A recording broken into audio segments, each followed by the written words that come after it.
Rock and Metal, Live Headbangers, presenta en esta 29ª sesión a Accept. Que la disfruten. ¿Qué tal? Buenas noches, Headbangers. Muy buen lunes, otro Monday Night de Rock and Roll. Y ahora estamos de plácemes porque vamos a hablar de una banda que en lo personal me encanta, me fascina, me recontragusta, donde todos sus discos son, para mí, obras maestras. Y vámonos directamente a Alemania y hablaremos esta noche sobre Accept. Bienvenidos. Diego, buenas noches. Buenas noches.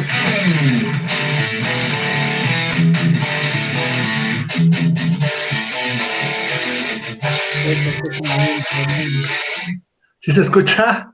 Sí, ¿Sí? perfecto, perfecto. Muy bien. Perfecto.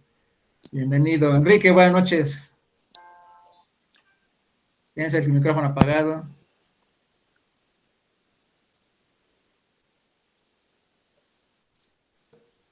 Ya estoy aquí. Hola a todos, buenas noches. Una de las tres bandas más importantes en la historia del metal alemán, probablemente, ya lo estaremos discutiendo. Para mí es uno de los tres grandes, de las más importantes e influyentes, no solo sobre bandas alemanas, sobre bandas de todo el mundo, ¿no? Sí, una banda con una gran trayectoria. Efectivamente tiene una disco, si bien no ha tenido una alineación tan consistente a través de las décadas, sí ha tenido una discografía muy fuerte, siempre manteniendo esos estándares muy altos, ¿no? Ok, sí, es correcto. Alejandro, buenas noches.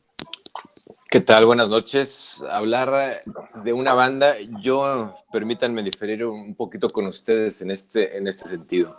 Accept es una banda importante, sí, pero tiene demasiadas altibajos a lo largo de su historia. Ha tenido cambios importantes en su alineación, eso se ha traducido en diferentes sonidos. Definitivamente es una banda muy respetada en el mundo del metal, sin embargo, ya hablando de su desempeño en lo comercial, pues realmente nunca sobresalió como otras bandas dentro del ámbito del heavy metal. No niego su influencia dentro del metal, pero aquí sí me voy a atrever a decir de que Accept siempre fue una banda de medio cartel. Nunca fue una banda estelar como por ejemplo fue Scorpions en su tiempo. Yo creo que es la más importante en ese sentido, pero definitivamente hay que reconocer que su sonido ha sido importante para definir el sonido del metal en la década de los 80, pero yo sí, tratando de ser un poquito objetivo en ese sentido, no creo que todos sus discos sean obras maestras y yo creo que están muy por debajo de ese estándar la mayoría de ellos. Sin embargo, tiene discos bastante rescatables y unos que contienen himnos que son todo una referencia dentro del metal. Necesitamos hablar específicamente de las etapas, necesitamos hablar de los integrantes que estuvieron por ahí y de los productores que por ahí estuvieron detrás de ellos para tratar de entender un poquito por qué tuvieron etapas altas, etapas bajas, por qué se desintegraron, por qué volvieron, por qué en su última etapa volvieron sin la mayoría de los integrantes originales y ver dónde están ahorita, porque esta etapa actual se me hace de las más interesantes que tiene la banda, pero ahí, Carlos, discúlpame, pero estoy muy lejos de pensar que todos sus discos son obras maestras. Al contrario, yo creo que son más los discos que dejan mucho que desear que los que realmente tienen ese poncho, esa categoría de considerados obras maestras. Yo creo que ninguna de ellas califica como tal en el sentido de ser discos completos, pero bueno, ya hablaremos de cada una de la discografía de Accept. Pero vuelvo a repetir, no niego que es una gran banda y me gusta mucho. Sí, es una grandísima banda, grandísima. Yo los conocí, bueno, vamos a empezar con los conocí. Ellos en Alemania, conocí a esta banda con su cuarto disco y ahí la primera rola del lado A, bueno, ya se imaginarán, y me enganché totalmente, era el año del 82, 1982 en la preparatoria, o secundaria, tercero secundaria, no me acuerdo, tercero secundaria. Pero sí, fue una banda que me atrapó, quedé totalmente inmerso en esas guitarras, en la batería, en la voz, se me hizo una voz muy poderosa. Por eso es que me he enganchado con la banda, me he enganchado totalmente, como dice Enrique, de las tres bandas, y pues sí, de las tres bandas alemanas, por supuesto que es una de las muy, muy, muy importantes. Estoy de acuerdo, Alejandro, no es así que digamos muy influyente o muy reconocida, que llene estadios, pues no, es una banda pues de segundona, si tú lo quieres mencionar, pero tiene un sonido brutal, un sonido que es único, un sonido tremendo. Vámonos al primer álbum, a 1900, ya estamos 17, ya estaba esta banda, es impresionante la discografía.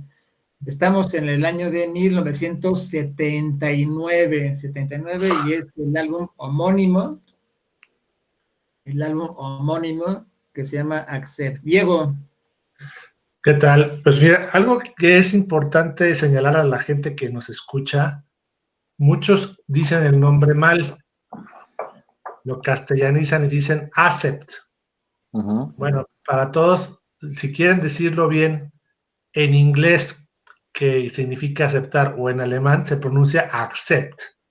Punto. Accept. Ya estoy escuchando algunos truques, ya digo, como a mí me da la gana, está bien, órale, ¿no? Sobre todo en España es donde más le dicen accept, pero la manera correcta de decirlo es accept. Sí, Fíjate, Carlos, yo coincido contigo, coincido con todos en muchas cosas. Sí, si ustedes ven la historia de la alineación, tiene dos periodos muy largos Accept que estuvo completamente sin hacer nada, pero yo creo que le vino muy bien porque ya estaba completamente perdido en la identidad, ya estaba fracasó incursionando en el glam metal, ya hablaremos más tarde de eso, y este disco la verdad que lo escuché poco, yo también lo Accept, llegó a mi vida gracias a MTV y gracias a Balls to the Wall, como el 95% de su audiencia en este continente. Y ahí fui conociéndolo, obviamente después el metal, Hard, Restless and Wild, bla, bla, bla. Y obviamente le das un poquito para atrás para ver estos trabajos. Pues el sonido es completamente setentero. Ahora hay que tomar en cuenta que esta banda surgió en 1971. ¡71! Ni Kiss, muchas bandas de antaño que hemos hablado son tan antiguas como Accept. Entonces, sí tienen una carrera no tan larga como Scorpions, pero sí más larga que Halloween y más larga que Creator, que en mi opinión son los 4 grupos más importantes del metal cada quien en su categoría, ¿no? Pero de este disco sí no te puedo decir gran cosa, sí lo he escuchado, pero no lo pongo mucho. Bien, bien. Enrique. Sí, fue un debut un poco flojito. Pasa una cosa que viniendo de Alemania, se tardaban mucho en arrancar, no tenían, no eran una industria tan fuerte, tan sólida como en Inglaterra, en donde las cosas eran un poquito más al primero, al segundo hervor. Es decir, Accept, si bien empieza en el 71, su disco sale hasta el 79, es decir, no habían podido arrancar durante toda la década. Similar al caso de Scorpions, que se funda en el 65 y su primer disco es hasta el 72. Entonces, no es como Led Zeppelin, como Deep Purple, como Black Sabbath, que en 3 años tenían 3 discos, ¿no? Era un arranque más difícil. Y musicalmente, pues no es un mal disco, es un disco flojito, tal vez es de los menos agraciados en toda la carrera de Accept. Tiene todavía un rock, sí, un sonido todavía setentero, en todo caso podremos asimilarlo un poco al sonido de Judas Priest, de los primeros discos de Judas Priest, ¿no? Exacto. Y sí, Accept nunca ha sido una banda que por sí sola llene un estadio, no ha tenido ese éxito masivo, es una banda más de culto, es una banda que sí tiene su influencia dentro del metal y sus subgéneros, pero también es una banda que, a diferencia de Scorpions y también de años después de Halloween, no se ha salido mucho del género que siempre ha tocado, ¿no? Es decir, no se ha diversificado tanto, no ha tocado tantos estilos, entonces a lo mejor no presenta tantos colores en su gama. Claro, hay mucha gente, para sus fans, a lo mejor ese espectro de colores es suficiente, porque tiene fans acérrimos también, pero sí lo vemos más, yo lo veo más como una banda muy importante, sí, pero más de culto, pero así, a nivel masivo, a nivel comercial, sí, definitivamente no estamos ante un hitazo, ¿no? Sí, sí, es correcto. Alejandro. Fíjate que este disco es la antesala de algo que prometía mucho en su momento. No es un disco debut de esos contundentes o de esos que te van a recordar por siempre, pero va a quedar ahí. Y quiero insistir en este punto. Dentro del metal, Accept es una banda muy influyente. De hecho, muchos grandes metaleros, incluso ingleses, estadounidenses, hablan de esta banda como sus influencias más fuertes. Por eso, insisto, dentro del metal es muy reconocido. Fuera de ese ámbito metalero es donde ya entramos en esos terrenos de qué tanto la conocen, qué tanto no la conocen, qué tanto influyó, qué tanto marcó época. En esa parte yo creo que sí hay mucho que discutir. Hablando específicamente de este disco, un disco debut producido por un tal Frank Martin, que en ese entonces se dedicaba a estar tratando de producir cosas nuevas en Alemania, y hay que recalcar esto. La industria alemana del rock no era tan fuerte, como bien lo dice Enrique, como la inglesa, como la estadounidense, pero llegó a sentar precedentes importantes en varios géneros, no solamente del heavy metal, el rock en general. Sí, y aquí tenemos que hablar, para mí Accept es la banda más clásica de metal que existió en Alemania en momentos donde el metal se está desarrollando, y se ha mantenido como la banda más clásica del metal. Yo creo que, hablando de un heavy metal más puro, yo creo que este es el ejemplo más puro que se puede encontrar en Alemania de este metal. Y este disco coincide, es un disco flojo, pero que vislumbra lo que podía llegar a ser el sonido de Accept. Y ya viene, pues obviamente, la voz del señor Udo, viene la guitarra del señor Hoffman, viene el bajo del señor Peter Blades, que se convirtieron en los referentes más importantes de esta banda. Y de ahí en fuera, en la parte de la guitarra rítmica, porque siempre fue a doble guitarra Accept, que ahorita está entrando en una tercera etapa interesante, y en la parte ¿cómo se llama? De la voz, pues también tuvo por ahí unos cambios que definieron su discografía. Pero hablando de este disco, definitivamente un disco debut que prometía y que vislumbraba lo que podía llegar a ser Accept en ese momento. Sí, si este fuera el primer disco que hubiera escuchado, sí opinaría lo mismo, un disco flojo, ¿no? Pero ya, digo, escuché uno y luego este creo que fue el tercero que escuché. Me fui en reversa, después del cuarto me fui en reversa y entonces obviamente me gustó. Ya estaba yo enganchado, me gustó mucho. Y la voz de Udo Dirk Schneider es única, muy, muy buena. Y bueno, toda la vida para mí Accept es una banda que para mí hasta la fecha es Wolf Hoffmann y Peter Baltz. Es el pilar. Hoy en día, bueno, ya no está Peter Baltz, pero bueno, sigue Wolf Hoffmann, ya hablaremos. Vámonos al siguiente disco. Diego, vámonos allá al 1980, un año después, con el I'm a Rebel. Sí, aquí sí viene una canción interesante y empiezan a tener ya un sonido distintivo, y empiezan a ser conocidos en su Alemania, ¿no? Ya hacían giras internas en Hamburgo y en algunos países llamados balcánicos. Este disco me gusta un poco más que el primero. Ya lo es que obviamente la canción de I'm a Rebel es un clásico infaltable en cualquier concierto de Accept. Y hasta los de Udo. Sí, efectivamente. Entonces, yo sí yo creo que no podemos encasillar a Accept, como ya lo han dicho Enrique y Alejandro, como un grupo mainstream. No lo logró ser. Cuando arañó eso fue con el Balls to the Wall, que llegó a ventas de oro. Pero para llegar a ser... Hard, hay más o menos, ¿no? Sí, yo creo que para llegar a ser mainstream tienes que vender platino, como Def Leppard, como Van Halen, Iron Maiden, y como tantas bandas que hemos, no tantas, ¿verdad? Pero sí, pero fíjate, no llenan un estadio, pero en el backend o cuando juegan de local, es, como bien dicen, un grupo de culto. Ya me adelanté muchísimo en el tiempo, pero sí, lo que yo viví en el backend con la Orquesta Sinfónica, créanme que ha sido de los mejores conciertos en toda mi vida. Pero bien, este disco, pues sí, ya empieza con tintes más, ya empieza a crear la personalidad del grupo y empieza a despuntar, ¿no? Es un disco de continuidad, aunque la portada no me gusta, creo que han tenido mejores portadas. Sí, han mejorado las portadas. Es un disco muy, muy bueno. Ahorita vamos a continuar con una anécdota, ya que llegamos al cuarto con Balls to the Wall. Enrique. Sí, este disco mejora bastante. A mí me gusta mucho, me parece un disco con mucho groove, me parece un disco casi para bailar. El bajo, sobre todo, tiene unas líneas como de música disco, algo que me parece que les quedaba muy bien y que hubiera sido interesante que explotara más la banda este recurso en discos posteriores. Realmente lo hacían muy bien.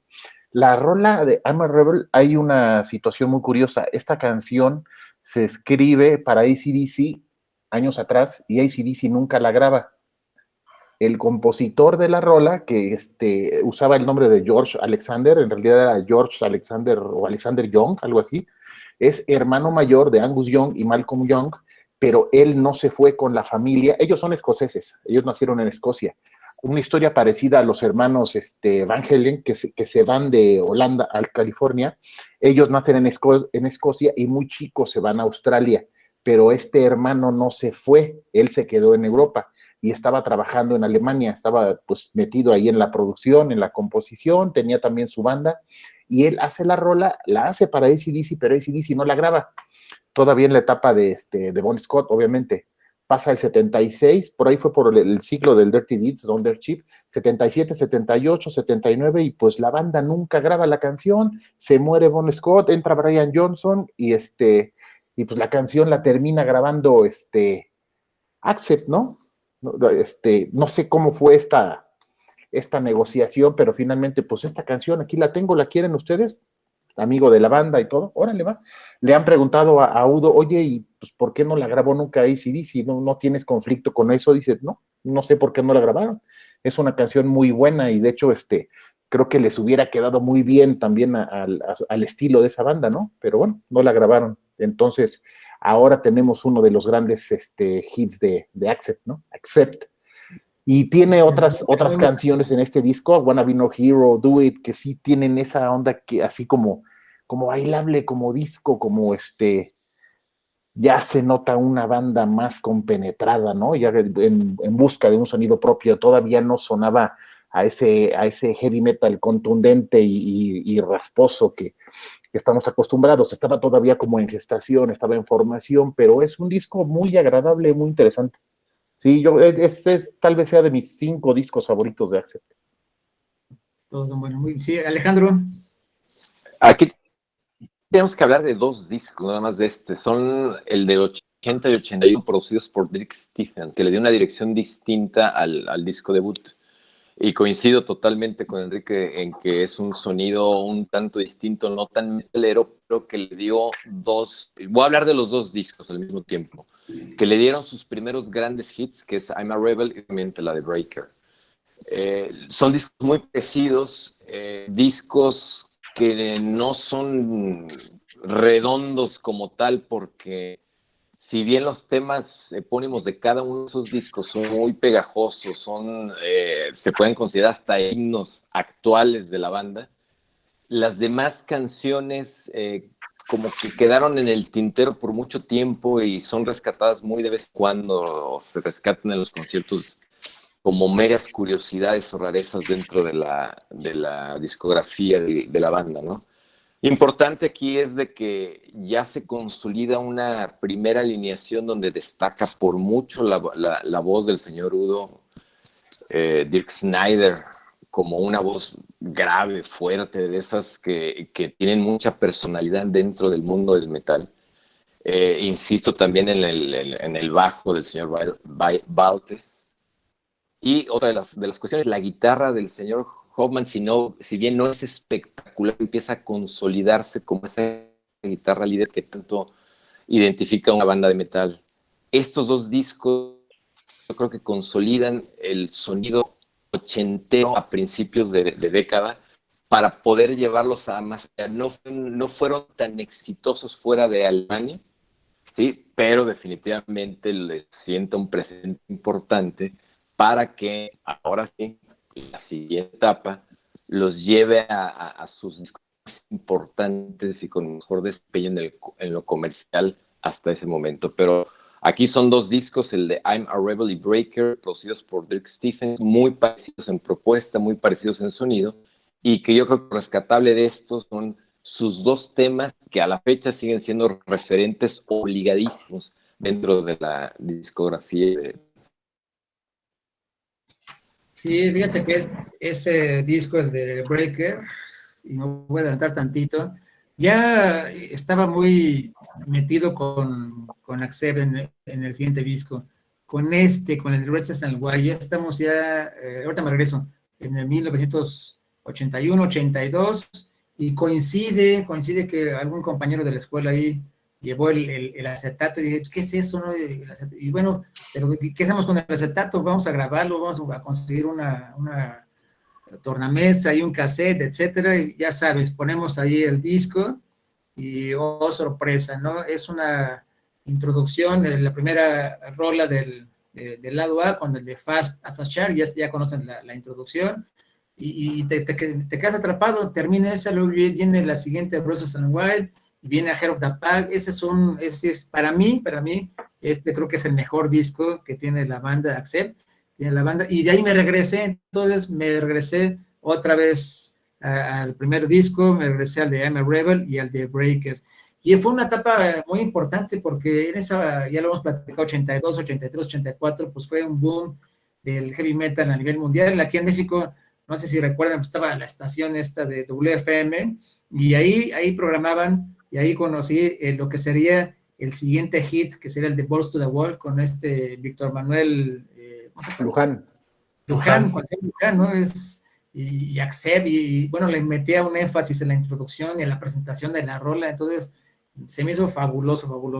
Pero bueno, entre esos dos discos, entre el de Breaker y el Restless and Wild, creo que ahí ya viene la primera consolidación de la banda, el guitarrista, el Walt Hoffman, Peter Baltz, el bajista, la voz de Udo, y curiosamente esa voz, cuando lo ves y cuando la escuchas, dices, pues ¿quién es? Es ser un monstruo, uno de esos vikingos que miden 3 metros y todos fornidos, tiene una voz impresionante, y de repente cuando lo ves y salen los videos y lo ves, pues yo creo que pues apenas llega al metro de estatura, entonces... A mí me recuerda a Pablo Mármol.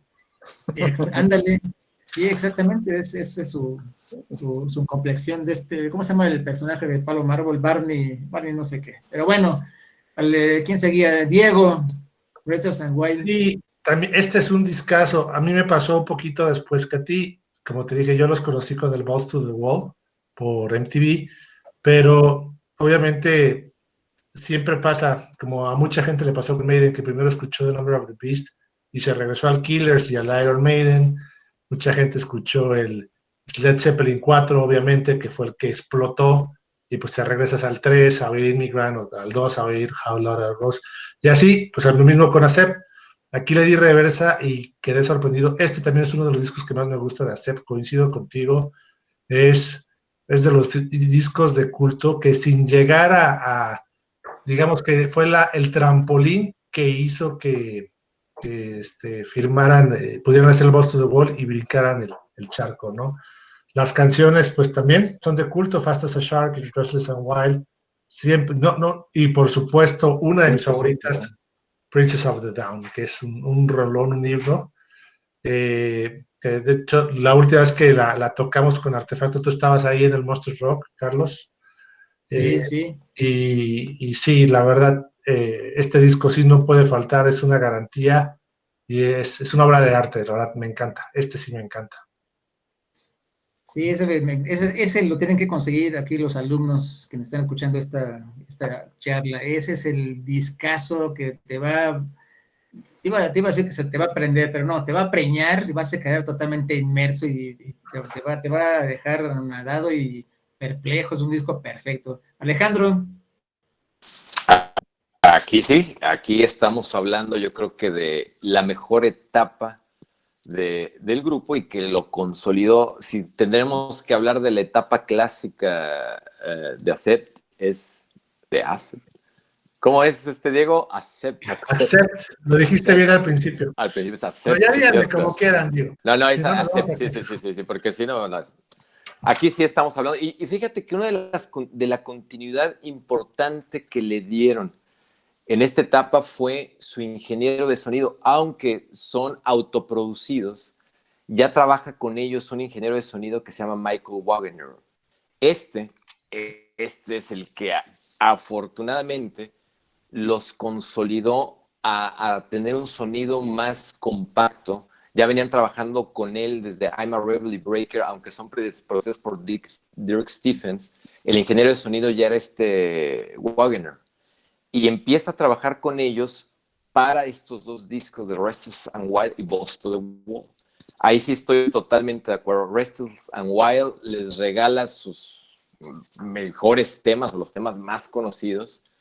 Y aquí sí estamos hablando de un disco clásico de metal, uno de los más conocidos.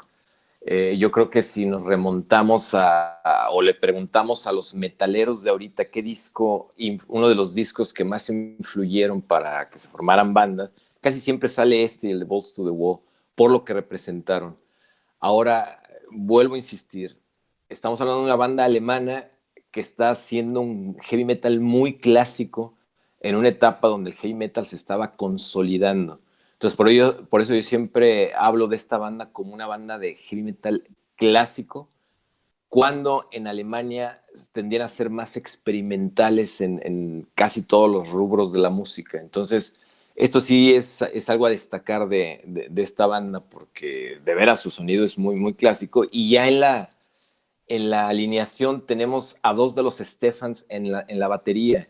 Este es Stefan, ¿cuál es el Kaufman?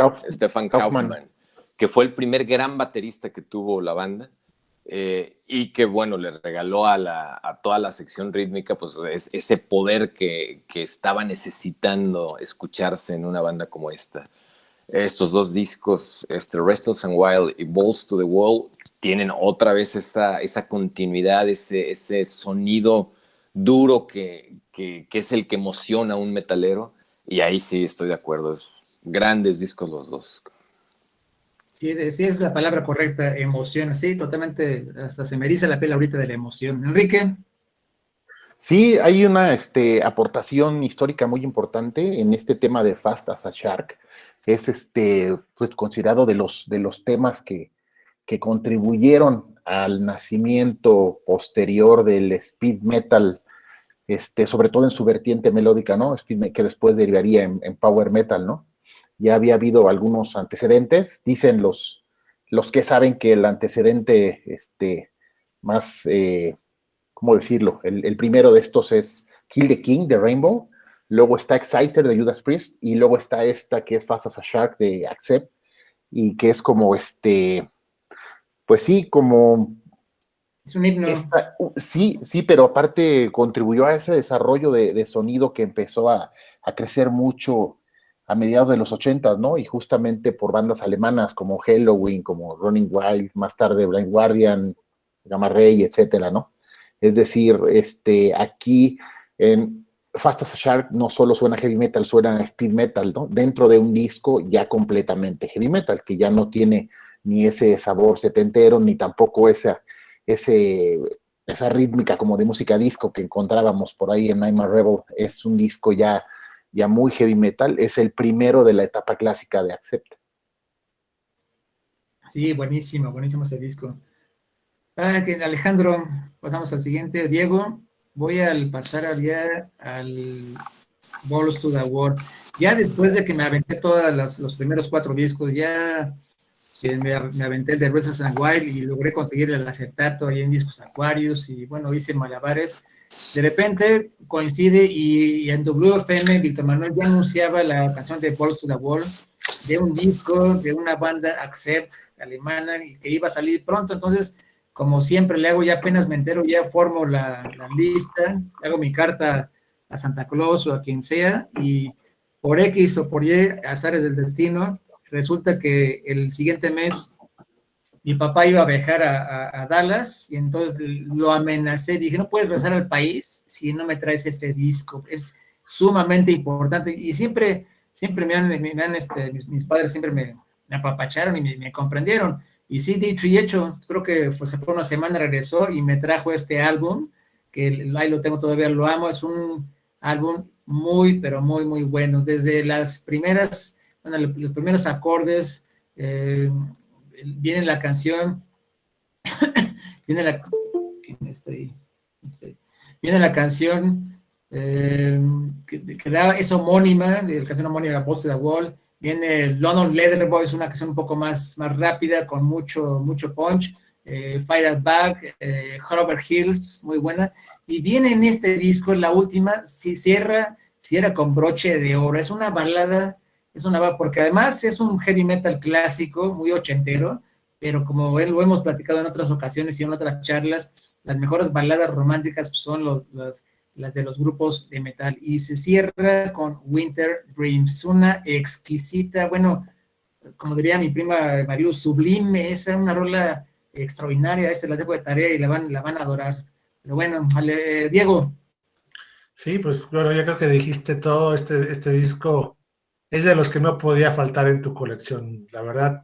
Si piensas en bandas de los 80s, Van Halen, Def Leppard, Twisted Sister, Quiet Riot, Motley, Dokken, Kiss, etcétera, Accept, pues era esta portada con la mano, con una bola en la mano, sin albur, pero más lo que representaba, ¿no? La rebeldía, el muro, o sea, dices, a ver, un grupo que le está dedicando una canción todavía no estaba abierto el muro de Berlín, todavía existe Alemania Federal y Alemania Occidental, ¿no? Entonces, era un himno, se convirtió en un himno de rebeldía contra el sistema y contra, o sea, en la esencia más pura del heavy metal,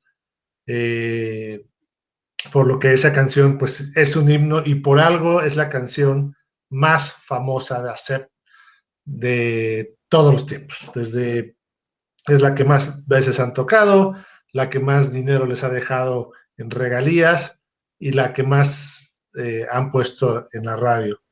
De este disco está obviamente, luego le sigue London Leather Boys, que es un clasicazo, y también Losers and Winners, que son canciones que difícilmente fallan en su setlist, ¿no? Pero sí, ¿cómo no? te puedo decir que esas tres son canciones que fallan en su setlist, y en una versión remasterizada, salió en 2002 una versión en vivo de Up to the Limit, que es un rolón. Toca más el maestro Dee Schneider y Head Over Heels. Pero sí, este disco no puede faltar en tu colección. Muy bien elaborado y marcó el sonido del heavy metal. No sé si han visto esos memes o esos flyers, o no sé cómo se esos posts de Facebook que dice, a ver, estás en el año de 1983, ¿no? Sí. Entonces, ahí te sacan al Peace of Mind, te sacan otro de Judas, otro de Scorpions y este de Accept. ¿Por qué? Porque no puede faltar en tu colección, sencillamente. Enrique.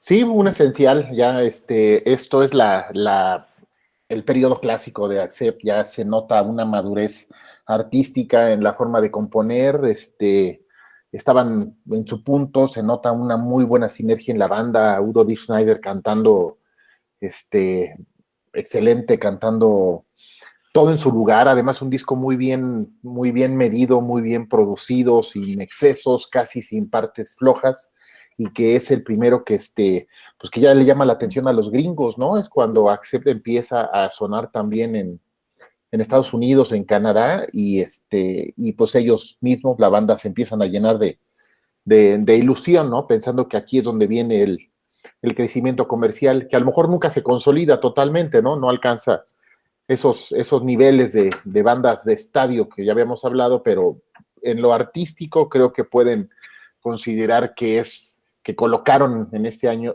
un disco esencial, ¿no? Mi favorita, no solo de este disco, sino de todo Accept, es London Letter Boys. Me encanta esa rola, puedes escucharla varias veces seguidas. Muy buen tema. Muy pegajosa, muy pegajosa. Como decías, hasta para bailar, ¿no? Una fiesta de ese sonido y nos arrancamos, como viendo, dices, un buen cumbión de Accept, ¿no? Así es. Pero bueno, Alejandro. Fíjate que de todo lo que dijeron estoy totalmente de acuerdo, pero una de las grandes decisiones que se tomaron fue integrar al guitarrista rítmico que mejor se ha hallado con este Hoffman, que es esta Herman Frank. Desgraciadamente la etapa clásica de Accept dura nada más 2 discos, que son estos 2, porque es cuando Herman Frank, inclusive en unas entrevistas ya recientes, Herman Frank acepta que él no participó, y me llama mucho la atención esto, que él no participó en el de Restless and Wild, aunque está acreditado como segundo guitarrista, él dice que no participa, ¿sí? Pero en el segundo sí participa y de lleno. Entonces, esa parte es lo que yo creo que le da ese sonido definitivo a la banda, y por eso podemos hablar de sus discos más fuertes en la etapa clásica. Fue la incorporación de Herman Frank, obviamente la batería del señor Kaufman, el señor Stefan Kaufman, y obviamente la parte que se mantiene inamovible en ese momento, que es la voz de Udo, la guitarra de Hoffman y el bajo del señor Baltes. Peter Baltz. O Baltz, Peter Baltz. Entonces, esa parte es, yo creo que la alineación mejor construida dentro de la etapa clásica de la banda, y que no se vuelve a repetir, desgraciadamente, hasta tiempo después, y ya hablaremos cuando lleguemos a esa etapa, pero ya después de este disco empiezan los cambios de integrantes, empiezan los cambios de productores, y no logran consolidar el sonido que ya habían logrado con estos 2 discos, y es una tristeza, porque tenían para irse con todo hacia arriba, y en vez de irse hacia esa dirección, empiezan a decaer poco a poquito con discos no tan contundentes como estos 2, y es una lástima, porque habían logrado una cosa extraordinaria. Y bueno, con lo que dijeron, en Estados Unidos logran su primera y única certificación que en la historia, que es una certificación oro en Estados Unidos, que significa que vendieron casi más de 500,000 copias. Entonces ya estamos hablando de cifras importantes para una banda que viene de un país donde no era reconocido o tomado tan en serio el metal como lo era el de Estados Unidos o el de Inglaterra. Entonces, esa es la aportación y el gran éxito, la gran aportación que hacen estos 2 discos. Sí, fíjate, sí, de acuerdo. Ahí, para mi percepción, la primera etapa se cierra con este disco, el Metal Heart, que ya estamos en 1985. 85, e insisto, fue una época grandiosa. Vuelve a sonar en WFM, vuelve a sonar la clásica Metal Heart ahí en la radio, y es una rola que te lleva de la emoción más baja, de la emoción más baja y vaga y hasta burda, hasta un éxtasis en donde tú checas la letra y dices, puta, tengo un corazón de oro, ¿para qué me sirve? ¿No? Es un corazón de metal, de oro, de plutonio, del que ustedes gusten, y prende mucho. Posiblemente no sea un disco completo como los 2 anteriores, pero sí tiene muy buenas canciones, buenísimas canciones. Viene la de Dogs on Leads también. Esa de Dogs on Leads es más o menos del estilo de London Leather Boys del anterior. Viene de Living for Tonight, Up to the Limit o Midnight Mover, y viene una extraordinaria reflexión, una anécdota, porque este disco lo compramos mi cuñado y yo allí en Puebla buscando discos importados, y bueno, nos peleamos porque era la única edición, entonces nos peleamos y ¿quién lo compra? Pues los compramos entre los 2 y luego lo rifamos, o echamos un volado a ver quién se lo queda.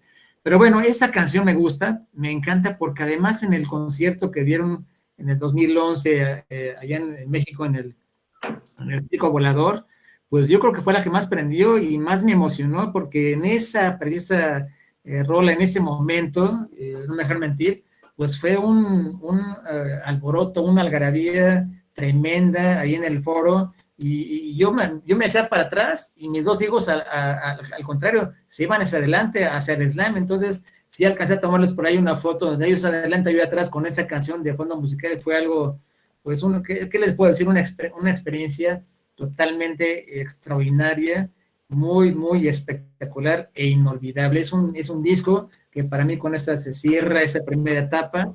No sé qué piensen ustedes. Diego. Totalmente de acuerdo. Le quiero mandar un saludo a Carmen de León que nos está escuchando porque ella tiene su programa de radio todos los miércoles a las 8 de la noche en Heavy Rockers Radio, que se llama precisamente Metal Heart, y hasta que este era el tema del programa, hasta que Facebook se pone roñoso y ya no puede subir, carajo, nada, ¿no? Porque sin que te lo bloqueen, te lo baneen, o casi ya es la Santa Inquisición digital lo que estamos viviendo ahorita Sí, en así redes es. sociales, ¿no? Bueno, y sí, de acuerdo contigo. Fíjate que las primeras tres canciones, Metal Heart, Midnight Mover y Up to the Limit, son canciones que siguen tocando al día de hoy. No solo a Accept, sino también Dee Schneider y las bandas tributo, porque son clásicos del metal, ¿no? Pero sí, Dogs on Lead es un disco que si hubieran seguido sobre esta línea, yo creo que es la diferencia entre grupos como Maiden y Dream Theater que hemos discutido mucho, ¿no? Cuando se aferran a seguir su línea, trascienden. A lo mejor bajan sus ventas, pero no entran en cambios bruscos de alineación, ni cambios bruscos de sonido, ni de producción, ni de disquera, pero ahí le faltó hacer. Pero bueno, se le agradecen mucho esos tres discos que mencionamos, porque pues, marcaron una época y ahí están para el día de hoy. Entonces, tampoco puede faltar en tu colección, si eres metalero ochentero, este disco de Accept. Sí, es un obligado. Pero, Enrique. Sí, tiene algunos temas que lamentablemente a mí me gusta mucho. Wrong is Right, que es un tema de esos rápidos, poderosos, que ya no incluyen en sus conciertos, pero bueno, pues aquí está en el disco y es un gran tema.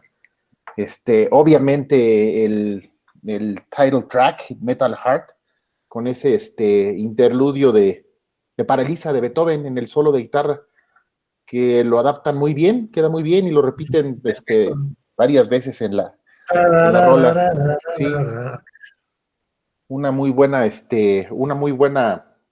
inclusión de un tema clásico, en este caso de Beethoven, queda muy bien. El último disco de la etapa de oro de Accept no quiere decir que sea el último disco bueno. Hay etapas muy diferentes, la de los 90 es muy interesante y la actual es muy interesante también, pero sí el sonido típico, el sonido clásico de Accept y de donde se extraen más clásicos para sus conciertos, justamente termina aquí con este disco. Es correcto. Alejandro. Coincido, el último de los discos clásicos de la banda. Y bueno, aquí ya empiezan no sé si desconozco los antecedentes de por qué hubo cambios de alineación en esas etapas, por qué no se quedaron con Frank en la guitarra rítmica y volvieron a traer a George, pero se nota que ya hay un desgaste en ciertas canciones que ya no suenan igual. Y fíjate que la producción viene del señor Dieter Dierks, que es un productor bastante reconocido allá en Alemania, y les da esa calidad de producción que los discos anteriores no lograban en cuanto a pulir el sonido. Sí, no el sonido del disco es del mejor de la época. Sí, para mí es el mejor y es cortesía del señor Dierks. Sí. Y bueno, eso los ayuda a tener un sonido más, pues vamos a llamarlo renovado, fresco, pero insisto, se nota el cambio de Frank con York, porque Frank es mucho mejor guitarrista que York. A pesar de que York estuvo en toda la etapa, casi toda la etapa ochentera, menos en los 2 discos anteriores, que son su discografía más fuerte. Y bueno, este de Metal Heart yo creo que completa la trilogía de la columna vertebral del sonido de Accept.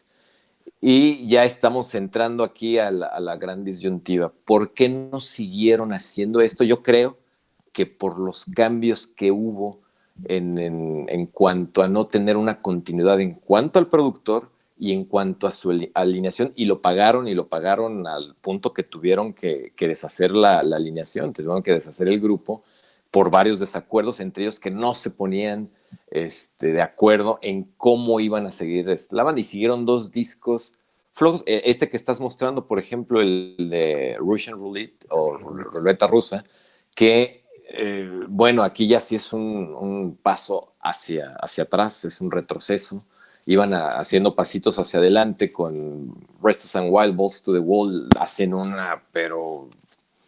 pero una aceleración hacia adelante muy buena. Con Metal Heart como que consolidan esa parte, y con esta se vienen para atrás, y es un disco que empieza bien y que termina decepción. Bueno, a mí en lo personal, digo, empieza muy fuerte y de repente es muy disparejo, y ya no estás hablando de ese asset que te mueve y que hasta te conmueve en sus letras. Y fíjate que es una de sus mejores portadas, una de las portadas muy, muy bien hechas o muy elaboradas, muy estilizadas. Parece una pintura clásica, renacentista, o hasta de Rembrandt, así muy de mucho claroscuro. Pero así como es un claroscuro en la portada, es un claroscuro su sonido, porque tiene demasiados, es disparejo, no es redondo. Y bueno, y eso empieza a denotar como que cierto desgaste que pues termina en el siguiente disco, que fue un desastre, ¿no? Sí, en este Russian Roulette ahí se refleja. Si bien iban para arriba, estaban en un 8, luego un 9, luego un 9.5, que en este es un regreso, pero fíjate que no es un regreso así para reprobar los A5, se regresaron a un 7, 7.5. Es bueno el disco, pero ya haciendo el comparativo con los 2 o 3 anteriores, pues sí, es más, ni siquiera se puede comparar. Fue un pequeño retroceso, buen disco, pero bueno. Diego. Yo creo que lo que le pasó a Accept, porque ya estamos hablando del año 1986, se dejó engañar por las disqueras. Se americanizó demasiado. Yo estuve viendo documentales de la banda y se perdió en la identidad. Si tú ves a Wolf con el cabello güero, largo, pues obviamente se lo esponjaban. Entonces, como que la banda tenía el potencial. Yo creo que algún ejecutivo de una disquera pensó que tienen el potencial de ser una especie de Poison o de Dokken, Trickster, los grupos que vendían y vendían bien, ¿no? Que ser unos metaleros mugrosos del montón. Y yo creo que la banda hasta cierto punto pues le quiso entrar, y así fue como se da esta mutación. Y este disco de Roshan pues tendrá sus canciones buenas, pero nada que trascienda. Y luego viene más bien la antesala de la primera salida de Udo Dirk Schneider. Y entonces ya sabemos que cuando se va el vocalista es echar un volado, ¿no? Porque hay grupos como Sabbath que la libran muy bien, porque tienes a un dios que es Dio, como Iron Maiden, que tienes a otro que es Bruce Dickinson, pero el que vino después y el concepto per se, no este disco, pero el que sigue, destruyó, fue un error mercadológico, musical, etcétera, ¿no? A todas luces. Pues está bien, Enrique. Así es. Había como dos vertientes, ¿cómo decirlo? Como 2 equipos en la banda. Uno dominado por Wolf Hoffmann, que quería que no sé si se fue a vivir a Estados Unidos en esta época o de tanto ir a Estados Unidos, él quería americanizar más a la banda y suceden todos estos cambios de look que mencionaban. Y por el otro lado, Udo Dirk Schneider, que él quería mantener un poco más la esencia alemana de la banda, ¿no? Entonces ahí es donde se pierden. Por un lado, algunos se fueron con la finta de que el camino, de que la ruta era Estados Unidos y las bandas de Estados Unidos, pero sí, efectivamente ahí se diluye la identidad, es algo que sí le pegó muy fuerte a Accept, lamentablemente, y pues sí, estalló esta crisis y con este disco se despide por primera vez Udo Dirk Schneider, que por cierto emprende una carrera solista en donde ya empezó a ir muy bien con a partir de Animal House, que sale el año siguiente, y Accept pues entró en un gran bache, ¿no? Tal vez así que lo regresaron. Sí. Pues sí, está complicado. El siguiente disco, insisto, es ya que yo sigo enganchado con la banda. No es malo, ¿eh? Sí. Pero no es un disco típico de Accept, o sea, podría ser un gran disco de otra banda. Exactamente ese punto iba. Me gusta mucho este disco, no es el estilo de Accept, no es, vaya, se extraña la voz de Dirk Schneider y David Reese, que venía no me acuerdo de qué banda, una voz muy heavy metal norteamericana, es una banda, no sé por qué veo la portada y estoy viendo a un Quiet Riot. Aunque de repente le pega también un poquito al estilo de Halford del Turbo Lover, de esa época. Turbo Lover, ¿no? Por ahí. Sí, es buen disco, pero lo puedo poner ahí en un término medio, o sea, ni muy Accept, ni nada. Por ahí estaba leyendo algunos comentarios, me mandó, ahorita no se pudo conectar Yasmín, pero también me mandaba el comentario, bueno, ¿cómo definir a la banda de Accept hoy en día? Y leíamos y me comentaba, bueno, puede ser los hijos de Priest y de AC/DC, ¿no? Por el sonido, pero bueno, eso más tenemos o menos, que... Sí. Pues sí, igual, ¿no? Sí, ¿quién que también sí pega? Por supuesto que sí, ¿no? Y sí le doy una palomita a ese comentario. Buen disco. Y Alejandro. Fíjate que este disco tiene una de las canciones que más me gusta de ellos y una de las mejor elaboradas, que es la de Miss Street. Es una canción de casi 9 minutos que, bueno, es buenísima. Aquí, Mistreated.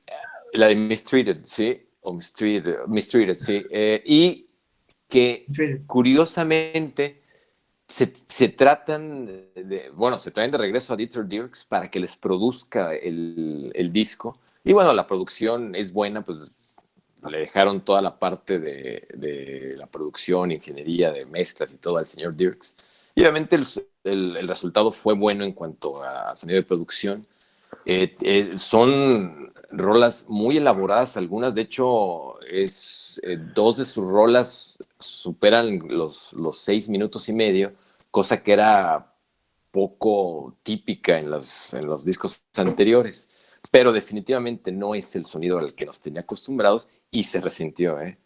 De hecho, hablan de este disco como el primer gran fracaso de la banda, sin que sea un disco malo, como ustedes dicen, pero sí deviene al primer rompimiento porque no había esa cohesión y definitivamente fue un fracaso comercial rotundo. Este disco no representó nada en cuanto a lo comercial y pues obviamente la disquera dijo no vamos más con ustedes y decidieron en ese momento deshacer la asociación y dar por terminada la banda.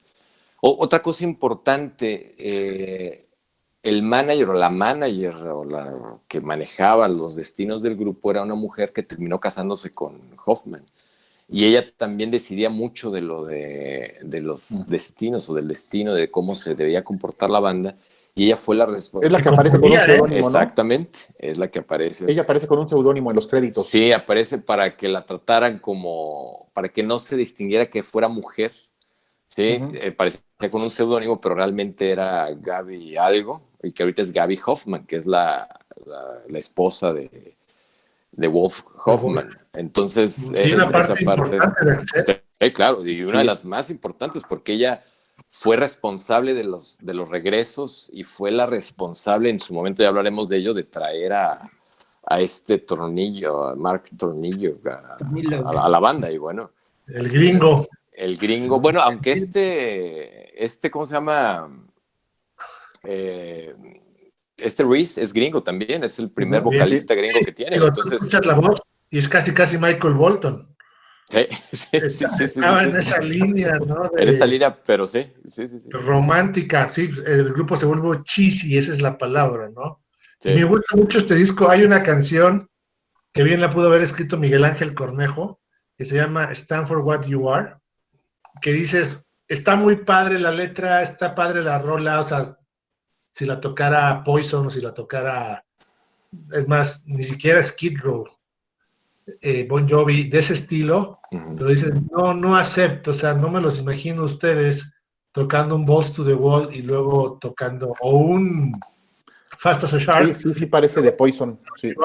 Y esa canción, curiosamente, yo la escuché en Alpha, cuando intentaron tener su programa de heavy metal, que terminó siendo glam, y ponían de ese tipo, de esa línea de canciones, ¿no? Pero pues bueno, me trae buenos recuerdos esa canción, canción motivante happy metal, pero sí, no tenía la brújula totalmente perdida la banda, y pues ahí vimos su break que duró muchos años. Sí, y bueno, sí. Ese disco yo lo compré en acetato, me gusta mucho ese disco, pero sí, el acetato dije, bueno, ese es un disco, quien quita, y si alguien lo quiere, pues adelante. Y sí, hace un par de años hubo algún interesado y se lo vendí, me deshice del disco. Es un buen disco. Pero es como un buen disco de Accept para desaburrirse de Accept, ¿no? Pues sí, exactamente. Es buen punto, Enrique, sí, es buen punto. Es buen disco. Ya te cansó un poquito la voz de Hugo. Bueno, pues ahí está un experimento por ahí, ¿no? Sí, como experimento, sí la hizo, bastante bueno. El siguiente disco, y se vuelve a repetir, ya estamos en el 98, y ya fue el último que conseguí por parte de 94, 93, ¿no? 94, sí, porque ese disco ya lo conseguí en CD, ya fue un viaje que yo hice a Estados Unidos, me lo traje, y bueno, sí, aquí, en lo personal, retoman ese trampolín, se suben al trampolín, brincan, y si antes estaban en 7, 8 y 9, y se regresan al 7, ahorita brincan a un 9 otra vez, sí. Y retoman ese camino, retoman ese liderazgo en el metal, en el metal clásico en Alemania. Déjenme comparto la pantalla, y además vienen unos tracks que me encantan, me pueden fascinar. Viene la primera, Objects Not Overruled, esa es fascinante. Protectors of Terror, esa Protectors of Terror es la pegajosa de sus discos, ¿no? Blues Stampeders y London Leather Boys, etc. Y viene la clásica, la número 7, el track 7. Amamos la vida. Exactamente, amamos la vida, ¿no? Como dirías tú, un mensaje al estilo Cornejo o Pablo Coelho, pero es cierto, ¿no? Amamos la vida. Y a veces de tanto amor, pues no le damos el valor, y bueno, en fin. La canción es sensacional, ¿eh? Sí, ¿cómo no? Es creo que nunca la tocaron en vivo, pero es un rolón. No, en vivo. Y tengo la edición japonesa tiene una producción y una dirección muy buena, un buen nivel, que sí retumban los vidrios de su casa, ¿vale? Y viene ahí un bonus track en la japonesa, ¿no? El típico bonus track que te costaba miles de pesos nada más por la cochina canción, ¿no? Porque nada más venía la edición japonesa, a las bandas les daba mucho por eso, por poner una edición japonesa que tuviera canciones que solo las puedes escuchar ahí, y está la de Rich and Famous. Sí, ese es el objetivo de las versiones japonesas, meterle 1 o 2 tracks extras, y es la ventaja y la desventaja, porque como cuando somos fanáticos necesitamos y nos surgen las dos versiones, ¿no? La americana y la japonesa. Así tengo varios Scorpions, tengo bastantes de Scorpions, ya hicimos una charla. Yo creo que tenemos que repetir esa charla de Scorpions y la de Led Zeppelin, Enrique. Tenemos que hacer esa. Y aprovechando que aquí está de oyente nuestro amigo Víctor, yo creo que ya lo platiqué con él, ¿por qué no grabar un lunes, ahí desde el Monster Rock, en vivo, con música, a ver a ver qué saldría, ¿no? Ahí está la idea sobre la mesa, ya después nos Órale, ponemos, lo vamos cocinando. exactamente, le ponemos fecha y hora, y ya Víctor ya se ha enterado, y ya se lo hacemos el conocimiento. Vámonos, Objection Overruled, Alejandro. Fíjate que aquí tenemos que hablar de otros dos discos. Estos llegaron en partida doble porque salieron en 1993 y 94 y son discos muy similares, el Objection Overruled y el Death Row. Sí. Ambos son producidos por la banda y curiosamente en el estudio de Dieter Dierks, que se convirtió en algo así como su mecenas, como su protector en esa etapa noventera. Cometieron el error de no traérselo a bordo para que él se hiciera cargo de la producción y estoy casi seguro que si Dieter Dierks hubiera entrado a las labores de producción, los discos hubieran sido monumentales y se quedaron en un buen disco nada más, y yo creo que fue por esas decisiones que luego no sabes. Usan el estudio de Dieter Dierks y no lo utilizan a él como productor. Eso se me hace uno de los errores que cometieron para que estos discos pasaran a ser como recordados de los grandes, estos dos de la banda. No sucede así, por desgracia. Y otro dato curioso es de que no solamente está un guitarrista en esta etapa, en estos dos solamente participa Wolf Kaufmann. No aparece ningún otro guitarrista haciendo guitarra de rítmica. Entonces, yo creo que esas dos decisiones hicieron que estos discos, que tenían todo el potencial para consolidar una etapa muy buena, se quedaran solamente en eso, en buenos discos que pudieron haber hecho más. Yo creo que Dieter Dierks, si se hubiera subido a ese barco, les hubiera recomendado traerse a un guitarrista rítmico y hubiera sido una diferencia notable. Pero bueno, no lo hicieron. Quedaron estos dos discos, son discos buenos, pero nada más, ¿sí? No tienen la grandeza de, por ejemplo, el Restless and Wild o Balls to the Wall para crear temas que pudiéramos recordar y que incluso ellos rescaten ahorita en sus discos, ¿no? En sus conciertos. Y bueno, tienen que vivir ahora con eso, teniendo ese potencial para hacerlo, porque tenían a Udo de regreso y a Udo con todo, o sea, con todo y con ganas de estar otra vez con la banda. Y pues bueno, terminaron cantando en sus últimas etapas más canciones de su etapa ochentera que de esta etapa, porque no llegaron a consolidarlo y se vio también, inclusive en las ventas, no fueron discos que se vendieran tan bien en Estados Unidos sobre todo y en Alemania, pues seguían siendo consentidos, pero nada más. Pues sí, Diego. Yo creo que si hubieran hecho un disco de los Objection Overruled y el Death Row, juntar lo mejor de los dos y solo haber sacado un disco, hubiera estado mucho mejor. Porque vino en picada. Y sí, como bien dices, Alejandro, Udo regresó con todo, pero al final ya, de acuerdo a las entrevistas y lo que declaraba Wolf, porque claramente hubo un rompimiento, ya no llegaba a los ensayos, ya había mucha apatía en la banda. Ahora, no debemos olvidar también que así como Accept vino en picada con primero sube con Objection Overruled y empieza a bajar con Death Row, es 94, un año supremamente difícil para el metal. Es el año de la coyuntura, el año del grunge, el año de que desaparecen las disqueras, y Accept también cayó en eso, pero cayó feo, porque viene una pausa muy larga. Entonces, larguísima. Esta es la opinión que yo tengo. Y sí, mi canción favorita, por claro que parezca, es la de Amamos la Vida. Y tal vez como latino me llamó la atención que estuviera en español, pero es una gran canción. Y el disco es muy bueno, la verdad. Pues sí, es muy, muy bueno. Enrique. Sí, fíjate que sale después de ese primera pausa que hace la banda, en la cual Udo saca 3 discazos. O sea, Udo saca aquí Animal House en 87, Faceless World en 90 y Time Bomb en 92, por ahí. O sea, saca 3 discazos Udo Dirk Snyder, muy consistentes los 3. Faceless World en particular es un disco que me gusta mucho, mucho de Udo, mi disco favorito de Udo. Todavía con mucho del sonido de Accept. Entonces, era difícil que regreso de Accept llegara a ese nivel y también al nivel de los 80, ¿no? Sin embargo, a mí sí me gustan mucho esos dos discos, el Objection y el Death Row. El Death Row es a lo mejor todavía un poquito más oscuro.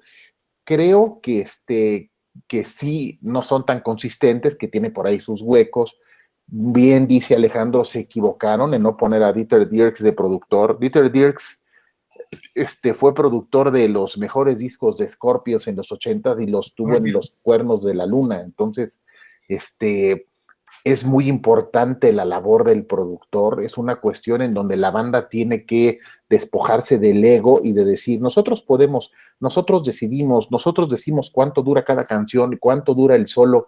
No, la verdad es que casi siempre los mejores discos son mancuernas, no cuando los produce la misma banda, sino cuando los produce alguien que desde afuera sabe cuánto es lo que tiene que durar cada canción y dónde hay que tocar, dónde hay que no tocar y cuáles son las canciones que hay que sacar del disco, ¿no? Y aquí lo relaciono con lo que dice Diego, que a lo mejor son 2 discos, son 20 o 22 canciones, que a lo mejor pudo haberse condensado en un disco de 12, 14 canciones y hubiera sido un discazazazo, ¿no? Pese a eso, creo que tiene muy buenos momentos. Hay una que se llama All or Nothing, que es tiene esta tonada como de himno tabernero, como de todavía de ese Accept de los 80s. Creo que aquí no lo he confirmado. Me parece que sobre todo en Death Row bajan la afinación de las guitarras, suena ponchado. Es una época en la que hay discos como el War of Words de Halford, que también tiene un sonido más duro, más grave. Ya estaban los primeros 2 discos estaba por ahí el tercero, el de Pantera con Phil Anselmo, es decir, como que no eran tan ajenos a cómo estaba desarrollándose el metal en esos años, ¿no? Ya había salido Painkiller, ya había salido Empire, ya había salido el de Megadeth, Rust in Peace, entonces como que sí se nota que dentro del estilo Accept sí hay cierta renovación de sonido, las guitarras suenan diferente, suenan más pesadas, son discos pesados realmente. Como que se olvidaron un poco ya de o se olvidaron o se resignaron a que ya no iban a trepar en posiciones en ninguna lista, ya este tipo de metal ya no era vendible, ya no era redituable. Sí eran los años dorados del grunge, sobre todo en Estados Unidos estaba toda la música alternativa, entonces pues ya nada más el objetivo era pues hacer música por el gusto y ver cuánto se vendía, pero como las bandas finalmente no viven de eso y cuando una vez que ya vendieron bien quieren seguir vendiendo bien y no funciona, pues ahí es donde volvieron a tronar. Le pasó a Wolf lo de Isque, ¿no? Se quedó pelón. Sí. Y pero no también dijiste, Dick Snyder sacó 3 discazos, él sí respetando Sí. su estilo. Algo Sí. similar le pasó a Judas con Fight, ¿no? Con Halford y Fight. Es que Fight y el primero de Halford son unos discazos también, Exacto, muy que dices superiores a varios de Judas Priest.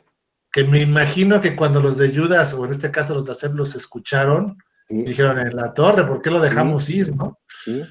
Sí, yo coincido. Fíjate que ya no había mucha cohesión con la banda. Udo lo comenta, o cuando empieza a grabar, Udo dice que ya no está a gusto con la banda y dice, yo soy feliz con mi banda, y es más, he durado más con mi banda que con Accept. Entonces, Sí. eso de regresar otra vez con Accept, pues casi como, bueno, por mero compromiso, o como alguna vez lo comentó Enrique, si ya habíamos tenido un contrato para sacar otros 2 discos, pues lo hacemos y hasta sin ganas, ¿no? Y esa parte viene ya lo que será la etapa final de los 90 con el Predator, y entonces ahí sí viene un bajón tremendo. Alejandro. Híjole, aquí sí fue el disco, el petardo que tienen todas las bandas que tienen mucho tiempo en el medio. El disco que no debió haber salido, pero que salió. Y que bueno, Sí. simplemente, para empezar, son 3 integrantes nada más los que se acreditan en este disco. Ya el baterista ni siquiera, o sea, como miembro no oficial, sino como músico de sesión. Aunque traen de regreso a Michael Wagner, que fue su ingeniero de sonido en varios de sus discos más exitosos, pues no, simplemente con más anodino toda la discografía. Y bueno, ese va a quedar como la puntilla de la etapa noventera. Y yo creo que yo pensaba cuando sale este disco que pues ya no iba a regresar nunca a hacer algo digno esta banda, y bueno, lo que hicieron después de esto, una vez que se limaron las perezas y que se regresaron, extraordinario. Yo creo que vale la pena hablar de lo que hicieron después de este disco que de este disco en sí. Es un desastre este disco. Sí, es correcto. Yo pensé que también ya estaban muertos, ya los dábamos por muertos, pero bueno, Diego. Yo ni lo escuché, honestamente. Ni me di a la labor de escucharlo, porque precisamente ya en 96 yo ya no andaba escuchando metal. Entonces, pues fue esa época que pues sí, estaban todos los grupos que no había, el movimiento estaba muy apagado, ¿no? Entonces... Sí, fue una etapa difícil ahí de los 90. Del 94, les comentaba la anécdota, en el 94 fui a las Olimpiadas de Los Ángeles, me traje varios discos, pero allá en ese 94, pero ese fueron en 84. En el 84. En el 94, estoy confundido con las fechas. Cuando compré varios discos en el 94, 93, 92, la calidad, y no sé si recuerdas, Diego, con el chipote ahí en el Bazar de los Más Verdes, cuando compramos los discos, traía las pacas, y tú te preguntabas, bueno, ¿y dónde están las demás bandas? ¿No? ¿Dónde están las bandas clásicas del metal, del metal puro, del metal que nos gusta, ¿no? Entonces, nada más me veía Chipote llegar, y aquí están los de Scorpions, y aquí están los de Median, aquí están nuestras bandas. Me trajo uno de Accept, viejito de colección, pero todo lo demás era ya pues del grunge y de otras cosas que no era algo complicado.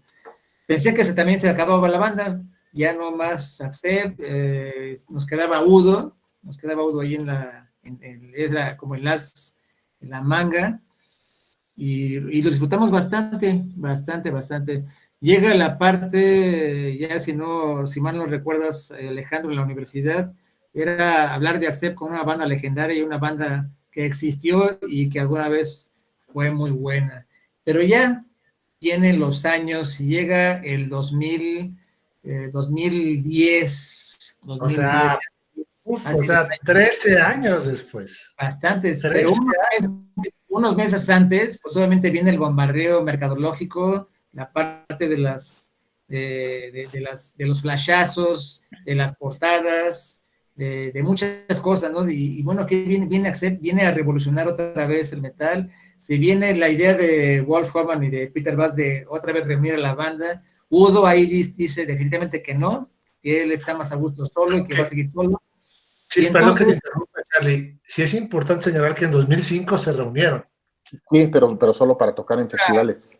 Sí. No, exacto. Y les fue muy bien. Estuvieron ahí el Udo y todo, pero nada más para eso, únicamente estuvieron en el Sweden Rock, en el Gods of Metal, en el Graspop, Wacken, etcétera, pero no hicieron nada, y nada más fue que este año en específico, luego otro lustro sin Accept hasta a este explosivo.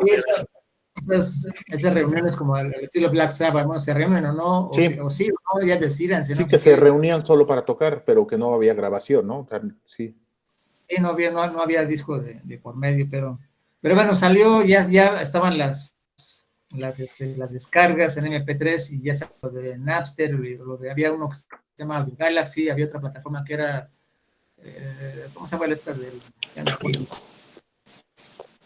Y conseguimos ese disco, y viene el exquisito, fue un regreso extraordinario, viene el de Blood of the Nations. Alejandro.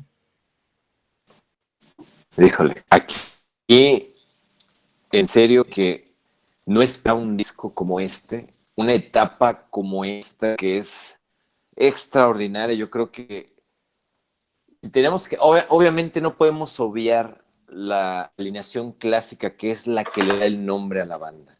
Sí. Pero esta etapa es fabulosa en muchos aspectos. La primera es, integran una alineación, pero de lujo, en serio.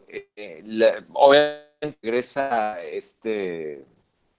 Mike Tornillo. No. Primero Wolf y Hoffman y Blight, Valtes, obviamente, porque se consideran como los miembros, digamos, clásicos, ¿no?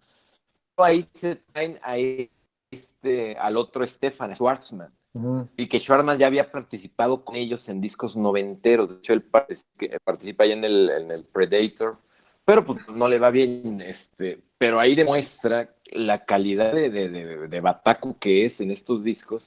Y bueno, se traen también a Frank Herman, que bueno, decía, la mejor mancuerna que hace con un guitarrista rítmico Hoffman es con este cuate, pero es por estos discos. Pero aquí la alineación clave, la edición clave, el personaje clave que reinventó su sonido y modernizó fue el señor Andy Smith. Bueno, me quito el sombrero, todo lo que ha hecho este cuate.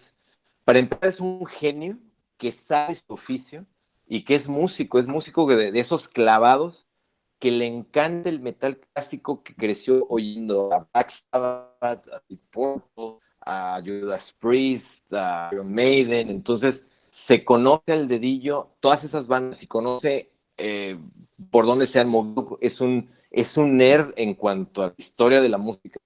Aparte que es músico, toca la guitarra, es actualmente el guitarrista de Judas Priest.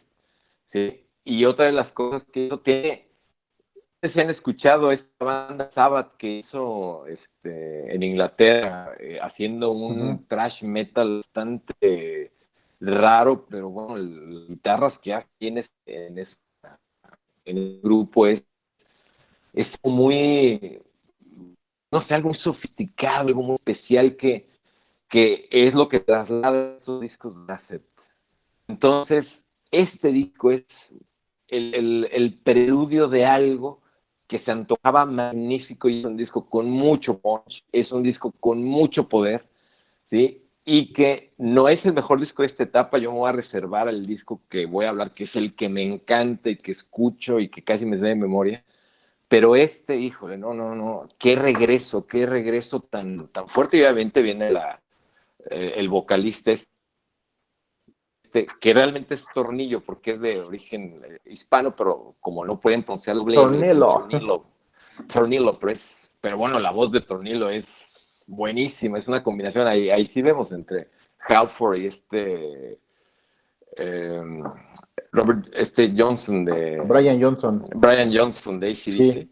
Y que bueno, le da un poder a la voz que nunca pensé que fuera a tener un vocalista tan contundente como Udo, y Mark Tornillo se ha encargado de hacer su banda con su personalidad y con un poder que bueno, es uno de los regresos más esperados y más sorprendentes, porque nadie, yo creo, que esperaba que sonaran como sonaron. Y bueno, llegaron a México con este disco, pero llegaron sin un guitarrista, llegaron sin Herman. No sé qué le pasó. No sé qué le pasó a Herman Frank. Yo creo que se enfermó, comió tacos un día antes o algo, pero no tocó. Pero aún así se oyó magnífico ese concierto ahí en el Covorador. Sí, es correcto. Muy bueno, pero bueno, ¿qué etapa de Accept en esta? Y se lo agradecemos. Andy Snape estuvo a cargo de producción, de la mezcla y toda la ingeniería de sonido, ¿no? Y se nota, es discazo. Es correcto. Diego. Pues ya lo que se tenía que decir se dijo. Nada más es importante mencionar que aquí cambian de sello disquero también, que es Nuclear Blast. Y Nuclear Blast pues obviamente tiene esa identidad. Por eso Andy Snape los manda a grabar en Inglaterra, siendo que en Alemania tienen toda la tecnología y bien podrían haber grabado, pero tenían que ir a donde estaba el productor, ¿no? Las canciones son impresionantes. Para mí hay dos Accepts. El Accept de Udo, hasta el Metal Heart, y este Accept. O sea, del que hablamos del medio, sí, pues hay canciones rescatables, momentos buenos, pero nada con esa intensidad ni con esa finura de metal que como lo hace Accept a partir de este momento. Este fue yo creo que de los comebacks más importantes del heavy metal, y el disco habla por sí solo, ¿no? Teutonic Terror es de las mejores canciones de metal De todos los ahorita. tiempos. Love of the Nations, Rolling Thunder es un rolón. Ujú. Que ahí Rolling Thunder, el solo, no lo toca Wolf, lo toca Herman Frank. Herman Frank. Sí, Pandemic, que bueno, pues creo que hoy, no, ojalá no haya sido predicción, pero es de las pocas canciones que antes de nuestra pandemia actual ya hablaban de una pandemia, ¿no? Ujú. Gran disco, la verdad, yo lo compré, lo escucho mucho, inclusive canciones cuando voy a hacer ejercicio, la de Rolling Thunder, Teutonic Terror, Kill the Pain, es una gran, pero además la composición musical deja, o sea, los grandes discos de Accept de los 80s, pues no dejaban de ser riffs realmente sencillos de 3 acordes. Aquí la elaboración, o sea, se aplicaron, pero en serio, porque Enrique, tú eres guitarrista, no es lo mismo tocar Balls to the Wall que Teutonic Terror. No, sí hay ¿no? diferencia, sí hay gran diferencia. Sí. Ya hay cuestiones mucho más armónicas, hay cuestiones, los riffs, hay 5 Y la canción tiene más secciones, tiene también más secciones, más divisiones, sí hay más, más y no es trabajo. tan repetitiva. Entonces, son de esos discos que revivieron con el metal. Ujú. Sí, totalmente rejuvenecieron. Un Accept Reloaded. Enrique. Sí, yo creo que si hablamos de los mejores discos de Accept, podemos hablar que tenemos esa etapa clásica que hablábamos de Restless and Wild, Restless and Wild, y luego Balls to the Wall, y luego Metal Heart. Y aquí viene una segunda etapa clásica, increíble, o sea, 2 décadas después, casi 3 décadas después, viene otra etapa de 3 discos muy buenos, bueno, en realidad son 4, 5 con el que está por salir, que ya escuchamos un adelanto, pero estos 3 primeros del regreso son tremendos, ¿eh? Podríamos hablar casi que son el cuarto, quinto y sexto mejores discos de Accept, ¿eh? Y también es cuestión de gustos, porque también la gente que empezó a escuchar Accept más recientemente, a mucha gente sí le gusta más cómo canta Tornillo que cómo canta Udo, ¿no? Es como Halloween. Sí, cada quien tiene su Halloween, así como cada quien tuvo su Van Halen y cada quien tuvo su AC/DC, cada quien tiene su Accept, ¿no? Hablando de grandes bandas con 2 trayectorias, con 2 vocalistas diferentes. Lo curioso aquí es que esto sucedió muchísimos años después y Ahora, todavía colocan un hitazo que es Teutonic Terror, que sí está pues casi al nivel, a lo mejor ahorita no, porque solo han pasado 10 años, pero va a ser recordada como Balls to the Wall o como Metal Heart, ¿no? Un clasicazo. Sí, y perdón, con esa una rola actualización, no vino a Accept a México en 2011 por primera vez, ¿eh? En agosto de 89 tocó en Tijuana, en el Iguanas, en la gira de Elite Hit, cuando tocaba Chili Peppers, Nirvana y Jane's Addiction y todas esas grandes bandas en ese antro. Accept fue por primera vez en México al famoso Iguanas, que insisto, nosotros debimos haber ido a ese bar. Sí. No sé por qué no fuimos, pero bueno. Ay, de aquí me gusta, y voy a hacer una pequeña pausa, me encanta, me gusta, porque vaya, todo sucedió. Aquí la rola que me prende, la que me llega hasta ahí, hasta el tuétano, es justamente la baladita, y es la de Kill the Pain. Kill the Pain es una balada que muy gruesa, muy dura, muy dolorosa, muy todo, porque ya para el 2012 que mi mamá fallece, y justamente en ese día estaba escuchando esa canción, dije, esta es una rolota.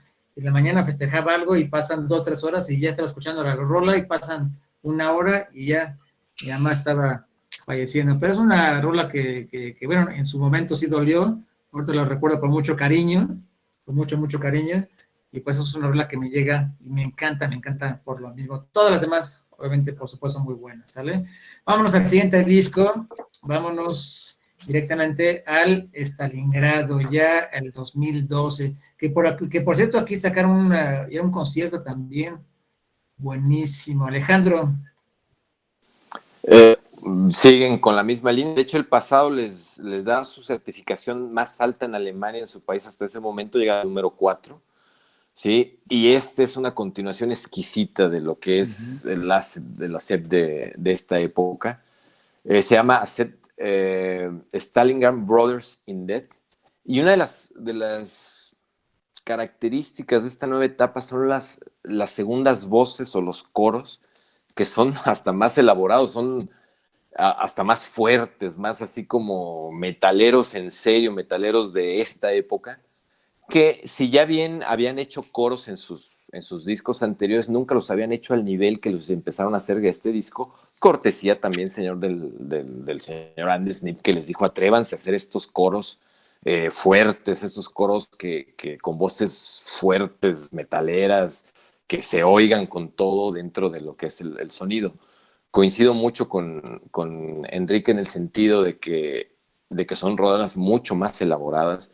Los trabajos de las guitarras, por eso yo insisto, la mejor etapa de Accept con doble guitarra es a mi gusto esta, porque es la que lo lleva a unos vericuetos, enriquece su lienzo sonoro de una manera importante, ¿sí? Y definitivamente es un disco que le da una continuidad muy buena a lo que ya habían logrado con Blood of the Nations.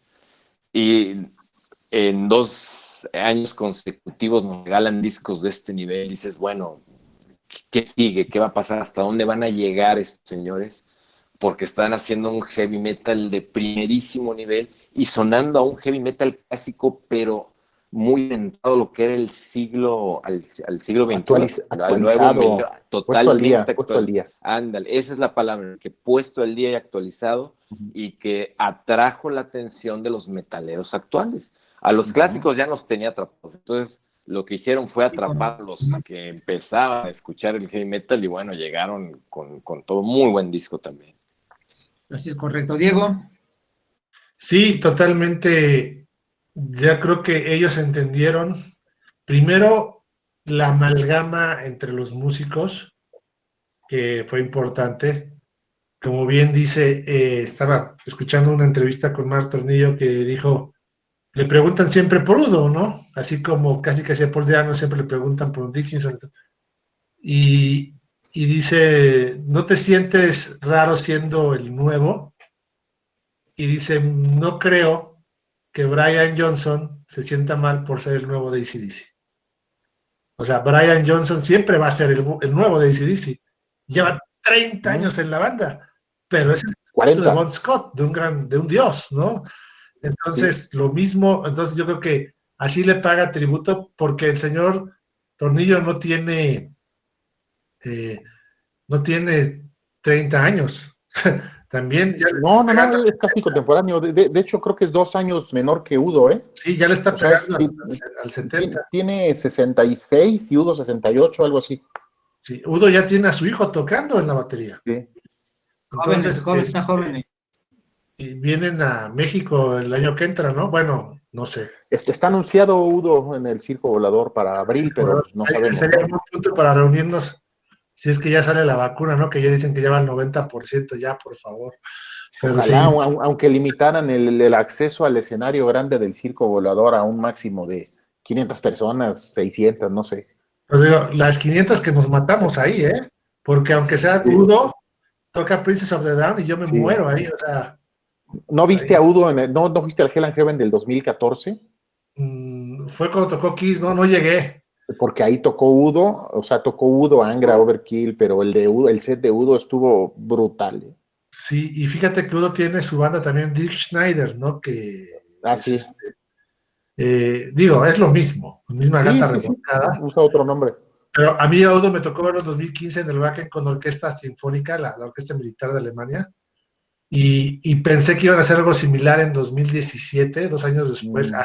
No, eso fue, no hablamos de eso, pero bueno, este disco de Stalingrad, pues también se agradece. Y hubo un DVD que si te gusta esto, esta alineación, este sonido y todo, está buenísimo porque trae Princess of the Down, Pandemic, No Shelter, Teutonic Terror, Avis.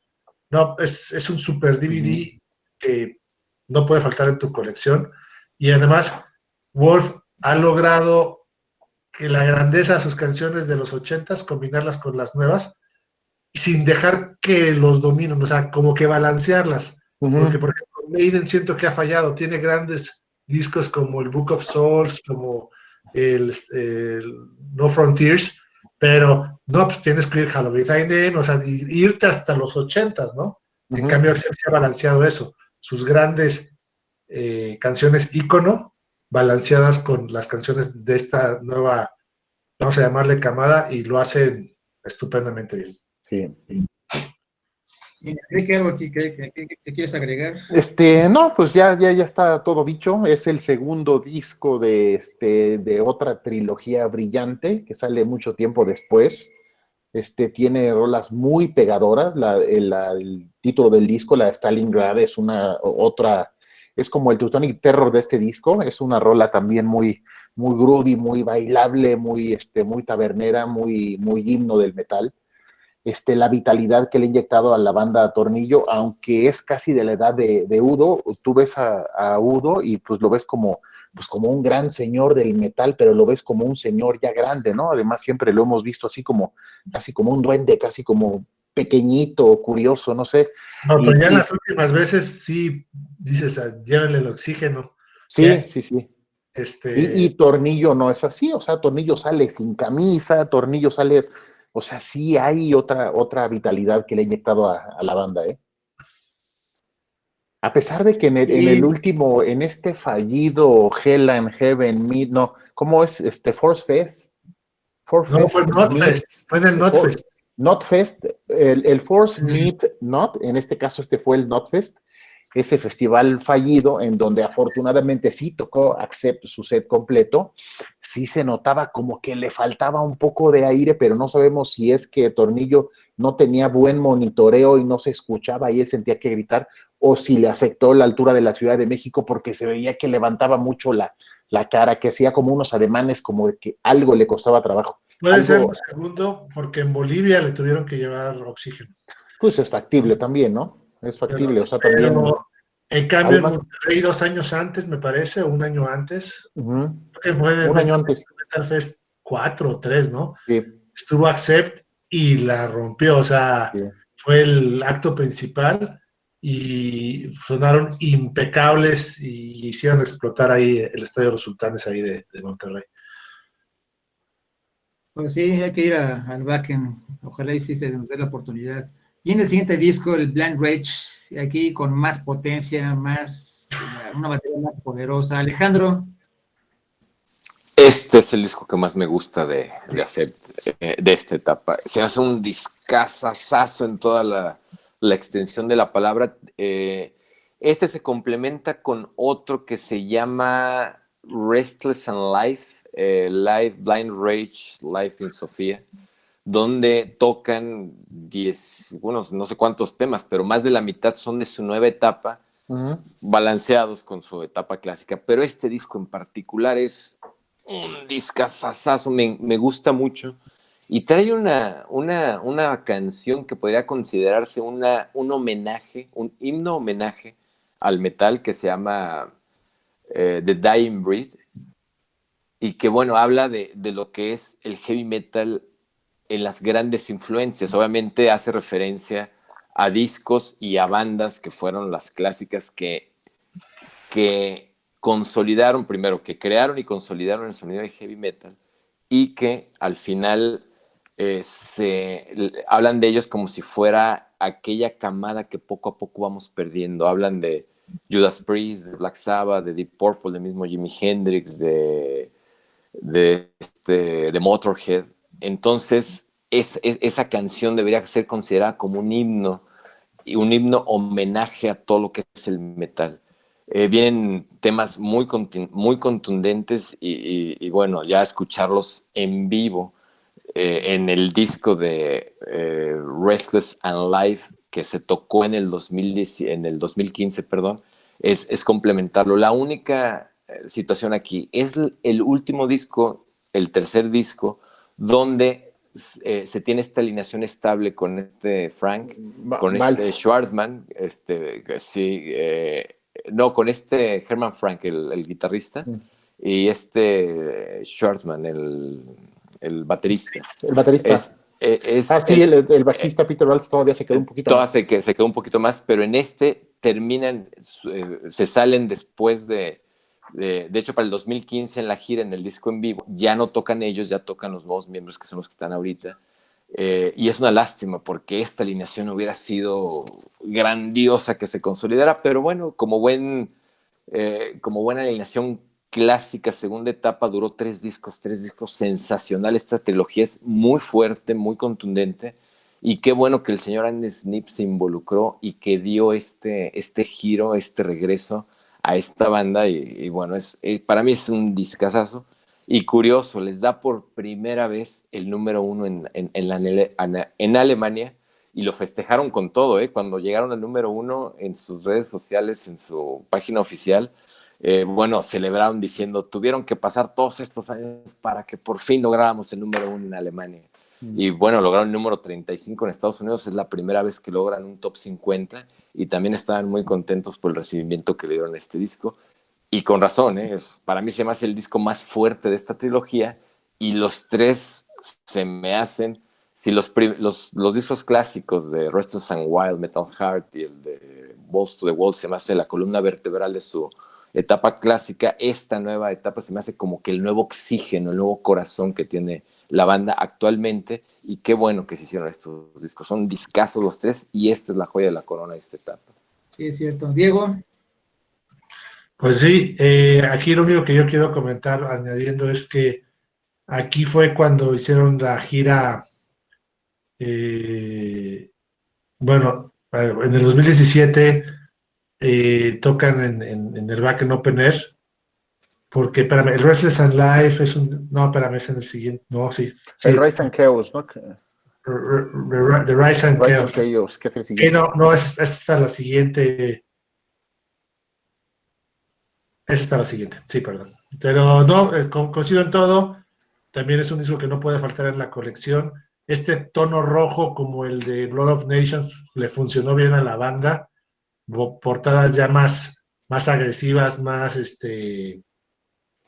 bien hechas, pero pues sí, duras como lo que son. Un grupo de metal puro, alemán, teutón, fuerte.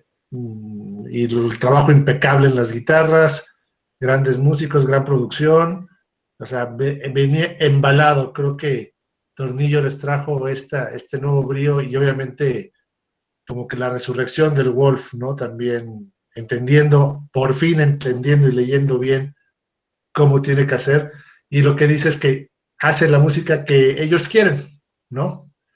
Y por eso sacan estas joyas. El metal alemán, como debe ser. Enrique. Así como se ve la portada, así está el disco, así tan contundente, salvaje, impresionante, o sea, se ven gigantes, ¿no? Estaba buscando la letra de este tema que mencionaba Alejandro, de Dying Breed, y efectivamente mencionan a Hendrix. No mencionan Hendrix, mencionan Purple Haze, no mencionan el nombre literal Black Sabbath, pero sí dicen que estaba en medio del Sabbath, o sea, es decir, acomodan los nombres de las bandas Led Zeppelin, The Purple, de manera muy congruente con la letra de la canción, lo hacen de una manera muy, muy, muy acertada, muy interesante. Sí, tal vez, no digo que el siguiente, Rise of Chaos, yo lo escuché un poco menos, no lo escucho tan brillante como estos 3, sí creo que este es el que cierra con broche de oro esta trilogía, pero pues es muy, muy plausible. Creo que es casi siempre hemos estado hablando de bandas con una gran trayectoria, hemos estado hablando de Helloween, de Queensrÿche, y yo creo que es el mismo caso, aplica para Iron Maiden, para Judas Priest, o sea, que podamos decir que de sus últimos 4 discos sean tan buenos, o por lo menos 3 de ellos tengan este nivel dificilísimo, con bandas de esta trayectoria, con bandas que tienen, en este caso, casi 50 años de trayectoria y más de 40 grabando música, que mantengan este nivel, es muy, muy difícil, Muchas bandas siguen sacando discos, pero pues son discos cumplidores. ¿Ya escucharon el de AC/DC, el nuevo? Sí, ayer lo tengo. Sí, me gustó bastante. Está bueno, está mejor que los últimos, pero sí es un poquito más el asunto de como de nostalgia rock and rollera, ¿no? O sea, es bueno, es un disco bueno, pero Desde la Accept primera rola te es, prende y hasta la última te vas de corridito. sí, es un disco muy, muy ágil, muy dinámico. Pero en Sí, el me caso de Accept sí tiene ese factor que ya había mencionado Alejandro, que está conquistando nuevos metaleros, ¿no? Es como si Accept hubiera dicho, nosotros le enseñamos, o sea, a Hammerfall y a Primal Fear, ellos se fusilaron nuestros riffs, vamos a demostrarles que nosotros todavía sabemos tocar, ¿no? Ahora nosotros vamos a ver qué están haciendo Hammerfall y Primal Fear, que son dos bandas muy influenciadas por Accept, y vamos a competir con ellos, ¿no? Vamos a entrarle a ese mercado. Entonces ahora no está Accept nada más pensando en sus viejos fans de los 80, sino que está conquistando ese sector que creció con bandas más nuevas, ¿no?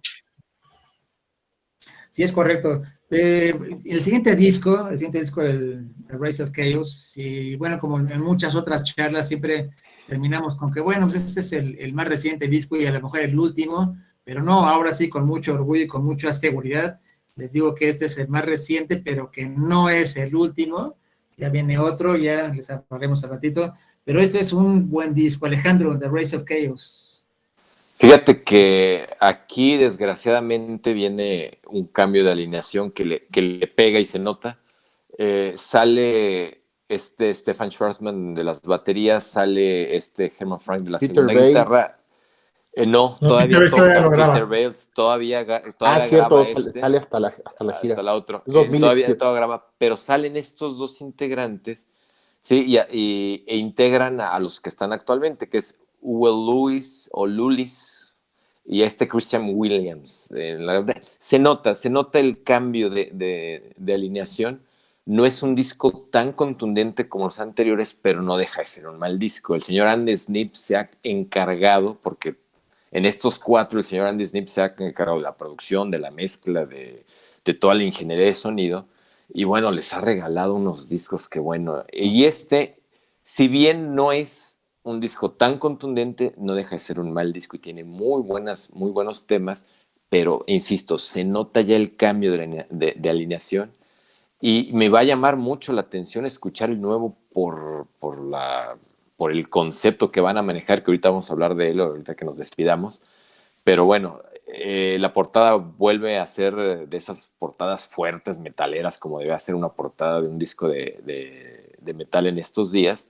Sí, y estoy esperando con mucho entusiasmo y con mucha curiosidad su nuevo disco para escucharlo y realmente apreciar qué es lo que hicieron para volver a ganar o para tratar de volver a ganar eso que me imagino que medio perdieron y se dieron cuenta con este disco, porque hacen algo distinto que ojalá les funcione. Pero buen disco. Es correcto. Diego. Igual, yo pues ahí tengo la experiencia más agradable que tuve con Accept, de verlos con orquesta sinfónica en el backend. Les recomiendo que si pueden, está en YouTube, si no lo han visto, véanlo. Sí, yo vi la transmisión en directo, sí, me recuerdo Sublime, perfecto. sublime, fue una de mis mejores experiencias que he vivido en persona. Hasta una lagrimita se me salió, bueno, con 10 litros de ron encima, ¿verdad? Pero fue una experiencia perfecta. Fue de esos momentos inexplicables. Tendría que volverlo a vivir, pero que no hay palabras para describirlo. Y luego tuve oportunidad de volverlos a ver en el 70,000 toneladas, en dos sets, uno más flojo que el otro, generalmente siempre es así, pero y ahí pude tomarme una foto con Mike Tornillo. Fue una grata experiencia de lo último que viví con Acep, pero creo que estos teutones tienen cuerda para rato, ¿eh? Entonces ya lo vimos ahorita con este disco. Las dos canciones me gustaron y sé que vamos a seguir esperando gratas sorpresas de la banda ahorita con su nuevo disco, pero este es muy bueno, sobre todo esta rola de Die by the Sword, pues sigue esa línea, ¿no? De metal pesado, como bien dice Enrique, o sea, pues está Primal Fear, está Rage, están todos estos grupos que suenan a aprendieron de nosotros, ellos. pues ahora nos van a escuchar uploaded, ¿no? O sea, reloaded más bien. Entonces, muy buen disco. La verdad, ya, desde el Teutonic Terror me ganaron, Blood of Nations, perdón, me ganaron y soy ávido seguidor de esta banda. Sí, cómo no, Enrique. Sí, buen disco. Le bajaron tal vez un poquito a las revoluciones, pero sigue teniendo grandes momentos. Sigue teniendo, a mí me gusta mucho No Regrets, me gusta mucho esa velocidad muy bien manejada, esa velocidad con silencios, con espacios como muy, muy luz y sombra. Me parece que es un disco que podría ser considerado apenas por debajo de los tres anteriores y de los tres de Accept de la etapa clásica. Es decir, estamos hablando de 3 y 3 discos, a lo mejor sería el séptimo mejor de, ¿cuántos son? ¿14 o 15 de Accept en total? Más o menos. Es decir, es un disco que no se queda muy atrás, ¿no? A pesar de ser el más reciente, a pesar de los cambios de alineación, estamos hablando de que se quedaron 2 originales, después de ya solo tenemos un original, pero no quiere decir que la banda no tenga fuerza, ¿no? O sea, la banda creo que todavía tiene cuerda para rato y esperamos, no sé, es en enero cuando sale el disco completo, ¿no? Entonces, sí, ya estamos ahí pacientes. La rola que sacaron de ahí promocionando, bueno, ya sabes, toda la parafernalia, la rola, los spots en las redes. Bueno, la portada a mí me pudo encantar, ya estamos ahí esperando. Es una... Sí. Ahí está, es una portada exquisita, muy bien elaborada, muy, no sé, vayas a que conozca las canciones, cuál es el mensaje exacto de la portada, ¿no? Del título, To Mean to Die. Pero bueno, seguro será, y tiene que ser un muy buen disco. Alejandro. Aquí están integrando a un tercer guitarrista como miembro oficial para este. Ya son un sexteto como Maiden. Es un sexteto, están haciendo un experimento. Yo me imagino que es para renovar su sonido y ojalá le salga el experimento, porque si le sale, va a ser con mucho poder. Tuve oportunidad de escuchar nada más la primera, creo que se llama Undertaker o The Undertaker, y se me hizo una canción que promete para lo que es el disco. Vamos a ver cómo funcionan esas 3 guitarras juntas y si le sale lo que no sé. Andy revelaron la segunda hace una semana, la de To Mean to Die. La voy a escuchar. Andy Sneap está detrás de la producción, eso sí no lo investigué. No. No saben, pero bueno, si Andy Sneap está detrás, que yo creo que sí, porque esa idea de meter un tercer guitarrista, lo más seguro es que lo haya sugerido él, ¿sí? Si él está detrás del disco y fue o está guiado por ellos y fue un consejo, una dirección del señor Sneap y él está involucrado, yo creo que va a ser un muy buen disco. Yo creo que sí, yo creo que sí, porque no a cualquiera se atreve a hacer ese cambio de alineación cuando tienes esa buena racha, ¿no? Entonces, le estoy esperando con mucho y en enero no me voy a perder el escucharlo de principio a fin para opinar de eso y lo estoy esperando con todo. Ojalá que sea del nivel y que nos sorprenda como me ha sorprendido esta última etapa y qué bueno que sigan metaleando, sacando esos discos de metal tan contundentes porque son extraordinarios, fabulosos. Esta etapa de Accept me encanta y puedo volver a escuchar los discos. Diego, por ahí está el disco en vivo en Backend que se llama Symphonic Terror, que me imagino que sí, buenísimo. Sí, ¿no? Lo recomiendo ampliamente. La parte mete en pura música clásica y, bueno, se oye, híjole, preciosa esa parte porque es una fusión real de música clásica con metal. Y bueno, ya habían hecho experimentos de músicas de Beethoven y ahí es como unos 25 minutos de pura música clásica que bueno, se escucha con todo. A mí me gusta mucho ese disco. Se llama Symphonic Terror y de hecho le ponen la portada de Restless and Wild y en vez de las 2 guitarras en llamas ponen una guitarra y un violín, fusionando lo que es el metal con con la música clásica. Y sí, la Muy verdad, acertado. me imagino que en vivo ha sido una experiencia extraordinaria eso. Sí, no, Sí, de lo mejor que viví en mi vida. ese no lo tengo, pero luego lo consigo. Diego, algo sobre esta nueva obra de Accept. No, pues digo, también además he oído la de Undertaker, apenas liberaron otra. Yo espero, por más se va a ir rápido el tiempo, lo vamos a estar escuchando en enero, y espero con más ansias volverlos a ver, si no el próximo año, en 2022, porque esta banda es una garantía y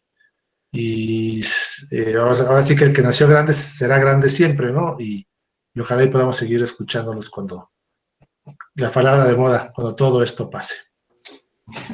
Sí, ojalá y sí. Enrique. Me gustó todavía más To Mean to Die que Undertaker. Creo que vamos a esperar grandes cosas de este disco, ¿eh? Pinta bastante bien.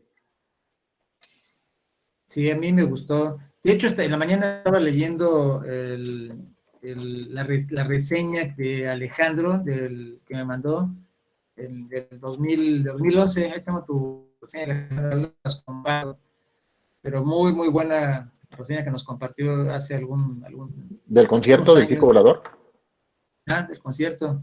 Y ahí, bueno, dice, so out of funny little idea, we created somewhat of a monster. Walt Hoffman, guitarrista y cofundador de Accept. Dice Alejandro de Beethoven, Accept, la historia imposible de creer. Accept, Lord of the Nations. Fue el 8 de mayo del 2011. Luego se las comparto, muy buena reseña. Y bueno, palabras para despedir este programa. Diego. Pues muchas gracias por compartir tan grandes recuerdos de esta gran banda. También, y pues escuchen Accept, no se van a arrepentir, es una garantía y pues nos vemos pronto. Muchas gracias, Enrique. No, pues un placer compartir esta trayectoria, esta historia de esta gran banda. No hay más que agregar. Gracias. Muchas gracias, como siempre, es un placer hacer este tipo de charlas. No saben cómo me gusta, cómo me enriquece y cómo me llevo ideas para escuchar la música de manera distinta. Por sí, yo ya disfruto mucho el estar escuchando este tipo de discos, ahorita con estas pláticas, con estas charlas que tenemos, con esta retroalimentación. Me llevo de tarea volver a escucharlos con unos oídos más frescos, con ideas más frescas, y agradezco muchísimo. Y a Sepp le agradezco que haya sacado estos discos, porque bueno, me han llenado varias horas de buen metal, de metal de emoción, lo estoy diciendo.